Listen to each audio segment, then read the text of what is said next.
한 주간 동안 편안하셨습니까? 자, 우리 인사 나누겠습니다. 주님의 교회 잘 세우십시오. 주님의 교회 잘 세우십시오. 근데 왜들 이렇게 줄어들지? 참, 코로나가 참 급속히 회복돼야 돼. 자, 오늘은 18페이지의 두 번째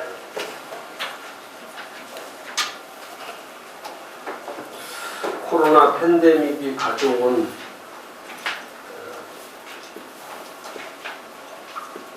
교회 간의 타격.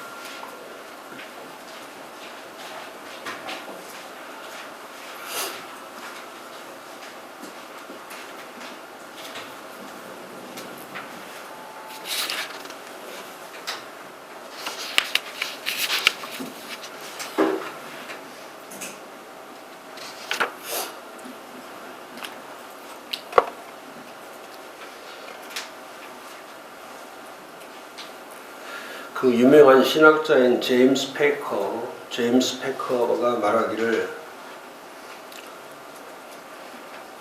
아름답고 거룩한 신비, 아름답고 거룩하고 신비한 하나님의 교회. 그래서 교회는 가장 아름답고 또 거룩하고 신비로운 하나님의 교회로 되어 있다. 근데 그런 교회가 점점 아름다움도 사라지고 거룩함도 사라지고 신비함도 사라지는, 그야말로 교회다운 교회가 없는 그런 시대가 되어가고 있다. 이렇게 한탄한 적이 있죠. 그렇습니다. 이 코로나 팬데믹은 거기 18페이지에 세 번째 패러그래프 첫 번째 줄에 있는 코로나 팬데믹은 이 교회 간의 타격으로 인해서 가장 먼저 이 교회의 이 본질을 상실합니다. 교회의 본질을 상실합니다.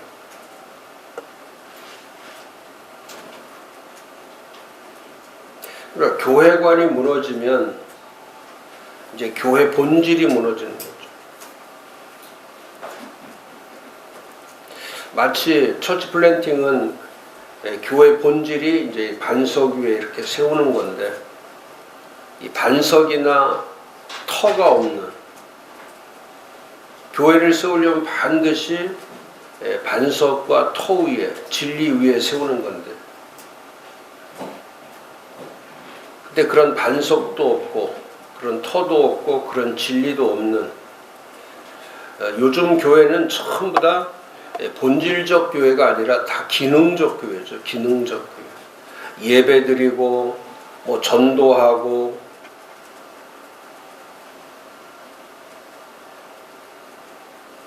또 기도하고 성경 공부하고 신방하고 이런 건 전부 다 기능이죠. 그게 교회 본질이 아니죠. 조직하고 직분을 받고 이런 건 전부 다 기능이에요. 근데 교회의 본질은 그런 기능과는 차별화가 되는 거죠. 그럼 교회 본질은 무엇인가? 페이지 20페이지 밑에서 두 번째 줄에 보면은 페이지 20페이지 밑에서 두 번째 줄, 교회의 본질은 하나님의 백성, 새로운 창조, 믿음 안에서의 공동체, 그리스도의 몸, 하나님의 나라. 이게 본질이죠. 그러니까 교회의 본질은 목사님들이 잘 알아야 될 것이 뭐냐면 본질과 기능의 차이를 알아야 돼요. 본질과 기능. 성도들은 기능적 교회를 세우는 거고, 성도들이 교회 와서 하는 것은 기능적 신앙이고, 하나님이 세우기 원하는 교회는 본질이 있는 교회죠. 근원이 있는 거. 본질, 근원. 근거가 분명하고 그래서 눈에 이렇게 딱 구별되는 거예요. 그러니까 지금 한국 교회는 기능의 문제를 다루고 있지 본질의 문제를 다루고 있지 않기 때문에 교회가 회복될 수 없는 거죠. 그럼 예를 들어서 21페이지 첫 번째 교회 본질인 교회는 하나님의 백성으로 되어 있다. 그럼 하나님의 백성이 뭐냐? 성경적 교회론의 기본적 개념. 자, 목사님들이 알아야 될 게 성경적 교회론, 성경적 교회론에 있어서 기본적 개념은 어디서부터 출발하냐면 교회를 하나님의 언약 백성으로 보는 거죠. 하나님의 언약 백성.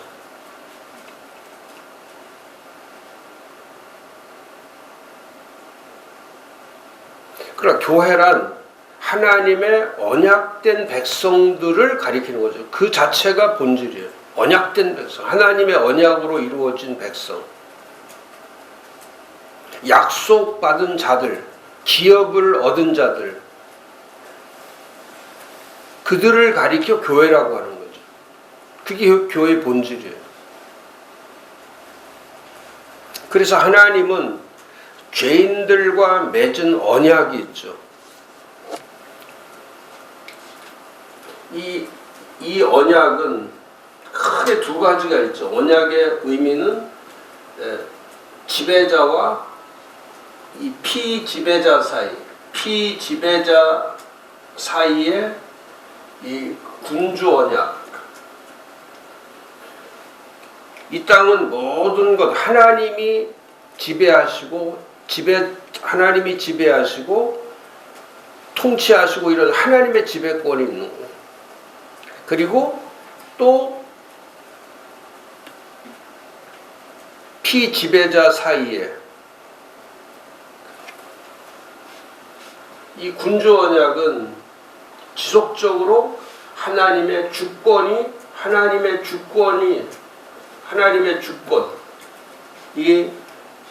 행사되고 하나님의 주권적 행위.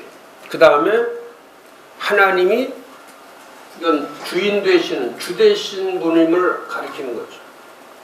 군주 언약 속에서는 또 하나는 이 남편과 아내 사이에 결혼 언약. 그게 교회도 그렇게 되어 있죠. 교회는 또 그리스도인은 전부 다 신랑 신부의 관계로 되어 있는 결혼 언약으로 되어 있죠. 그러니까 성경의 언약은 두 가지예요. 군주 언약과 결혼 언약으로 되어 있는데 이 결혼 언약에서는 하나님의 주권을 보이는 것이 아니라 그 결혼 가운데서는 하나님의 사랑을 보여주시고 또 하나님의 이 구원자 되신 구원주 되시는 것을 보여주시는 거죠. 구원주 되시는 구원자 되시는 것. 그래서 결국 그 하나님의 언약 백성은 하나님의 언약 백성의 정의는 나는 너희의 하나님이 되고 너희는 내 백성이 될 것이라고 하는 언약으로 되어 있는 거죠. 제가 지난주에도 말씀드렸습니다. 유대인들을 하나님의 언약은 절대 이방인들에게는 허락이 안 됩니다. 이방인들에게는 언약 자체가 있어요. 약속이 되어 있지 않습니까? 하나님의 언약은 유대인들에게만 되어 있는 거죠. 근데 그 언약이 새 언약으로 바뀌면서 예수 그리스도를 통해서 새 언약으로 바뀌면서 이방인들까지도 그 하나님의 언약이 확장되어 가는 거죠. 확장성. 그 언약의 확장성이 이루어지는 거죠. 그게 교회예요. 그 교회를 통해서 그 언약의 확장성이 드러난 것. 예를 들어서 21페이지 베드로전서 2장 9절과 10절을 보면 그러나 너희는 택하신 족속이요 왕같은 제사장들이요 거룩한 나라요 그의 소유된 백 이렇게 될 수는 없는 거예요. 하나님의 제1 언약은 유대인과의 언약으로 되어 있는 거예요.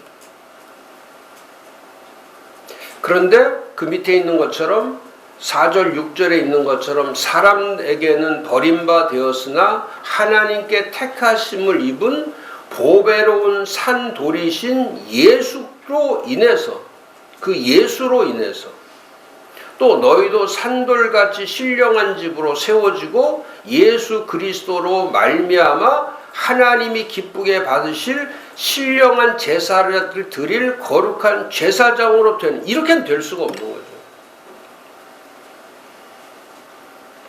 제가 유대인에게 준 하나님의 독특한 은혜, 선물 기억나시죠? 언약과 소망과 예배라고 하는 이 유대인들에게 하나님, 유대인들에게는 그렇잖아요. 유대인들만이 언약으로 되어 있고 유대인들만이 소망이, 유대인이 아니면은 이 세상은 모든 족속은 전부 다 절망이에요. 절망. 그러니까 다른 민족들이 아무리 하나님을 불러도 하나님은 대답지 아니하시죠. 왜? 언약의 관계로만 되어 있기 때문에. 그리고 어떤 민족이 어디 가서 예배를 드려도 하나님은 그 예배와 제사를 받지 않으세요. 근데 예수 그리스도로 인해서 거기 나와 있는 것처럼 21페이지 첫 번째 패러그래프 밑에 세 번째 줄, 그리스도 자신이 모퉁이 돌이며 그리스도의 산돌이 되심으로 인해서 그리스도로 인하여 하나님의 언약 백성이 된 사람들, 하나님의 언약 백성이 된 사람들이 교회를 이루는 거예요. 교회를 이루고 하나님은 그 언약된 거룩한 백성들을 통해서 하나님의 거룩한 하나님의 백성, 교회는 거룩한 하나님의 백성을 의미하는 거예요. 그러니까 이건 기능적 교회와 본질적 교회의 이 어마어마한 개념과 또 정의와 또 말씀을 통한, 이건 전혀 다른 거죠. 그러니까 우리가 지금 교회를 말할 때에 우리 잠재적 의식 속에서 교회라는 것은 전부 다 기능적 교회를 얘기하는 거고, 본질적 교회라고 하는 것은 말씀을 통한 교회라는 게 도대체 어떤 말씀으로 되어 있고 어떤 구조로 되어 있냐, 즉 그 본질을 얘기하는 거죠. 그래서 이걸 자꾸 가리켜야 돼요. 교회란 무엇인가? 하나님의 언약 백성, 하나님의 거룩한 백성을 의미하는 거다. 그러니까 교회는 이건 사람이 모이는 걸 교회라고 하지 않아요. 택하신 족속이요 왕같은 제사장들이요 거룩한 나라요 그의 소유된 백성이요 또 어두운 데서 불러내어 기이한 빛에 들어가게 하신 이의 아름다운 덕을 선포하기 위해서 너희가 전한 이런 긍휼을 얻지 못하죠. 이런 은혜가 없죠. 우리는 은혜 민족이 아니에요. 우리는 은혜를 받을 수 없는 사람이에요.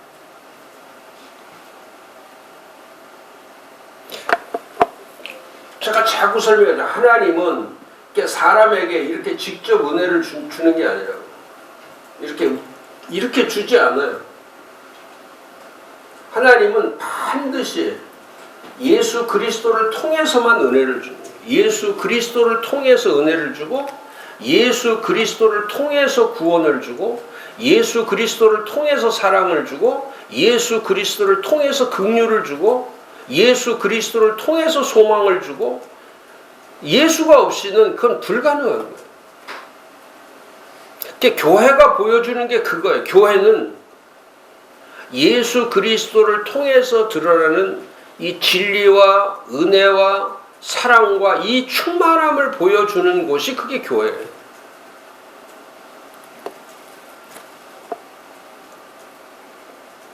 근데 지금 교회 안에 누가 없냐면 하나님의 거룩한 백성, 다시 말하면 택하신 족속이요 왕같은 제사장들이요 거룩한 나라요 그분의 소유된 백성이 없기 때문에 그게 진정한 교회가 될 수가 없는 거예요. 이 공부해야죠. 당신은 진정한 하나님의 거룩한 백성이냐? 당신은 언약을 받은 백성이냐? 하나님과 약속된 백성이냐? 그러면 두려울 거 하나도 없죠. 하나님과 약속 가운데 있다는 것은 뭡니까? 하나님과 언약을 맺었다는 약속으로 되어 있다는 것은 뭐냐면 약속만 있는 게 아니죠. 거기에는 약속에 따르는 헌신의 관계가 되어 있는 거예요. 약속과 헌신으로 이루어진 언약이라고. 그러니까 일방적인 약속이 아니에요. 헌신이 포함된 약속을 얘기하는 거예요. 그러니까 교회죠. 에베소 5장 25절에 그 교회를 말할 때 그리스도께서는 교회를 사랑하시는 동시에 그 교회를 위해 자신의 몸을 주시는 게 똑같은 거예요. 지금도 교회는 그 하나님의 거룩한 백성의 교회는 지금도 동일한 거죠. 그 다음에 두 번째는 New Creation, 새로운 창조. 그리스도 안에서의 새로운 피조물을 얘기해요. 그리스도 안에서의 교회란 새로운 창조가 일어난, 항상 교회는 새로운 창조다. 교회는 거룩한 무리만 있어서는 안 돼요. 거룩한 무리로만 돼 있으면 안 되고, 교회란 새로운 창조인데 그 새로운 창조란 그리스도 안에서 새로운 피조물이 되는 거예요. 이 새로운 피조물이 되는 거는 교회는 이 세상에서 볼 수 없는 유일한 거죠. 교회는 이 세상에서 볼 수 없는 일이 뭐냐면 이 죽음에서 생명으로 가는, 죽음에서 생명으로 옮기는 이 운동을 일으키는 곳. 교회란 죽음에서 생명으로 옮기는 이 운동을 일으키는 뉴 크리에이션, 이 새로운 피조물이 되는 것. 그 에베소서 2장 1절에 있는 말씀처럼 죽음에서 생명으로 옮겨진 것.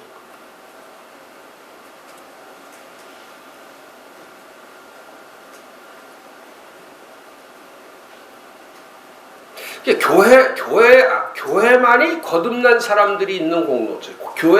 이 세상은 거듭난 공동체가 아니죠. 이 세상은 그대로 이 죄와 타락으로 되어 있는 이 세상은 어디 가도 거듭난 공동체의 모습을 볼 수 없죠. 새로운 피조물이 되는 것. 그리스도 안에 새로운 피조물이 되는 것. 21페이지 두 번째 패러그라프 고린도후서 5장 17절 그런즉 누구든지 그리스도 안에 있으면 새로운 피조물이 돼서 이전 것은 지나갔으니 보라 다 그리스도인은 새로운 피조물이다. 그걸 교회라고 그래요. 그리스도인은 새로운 피조물. 이것인이 아니라 이것은 사람에 의해서 된 것이 아니라 예수 그리스도로 인하여 예수 그리스도의 부활로 인하여 되는 일.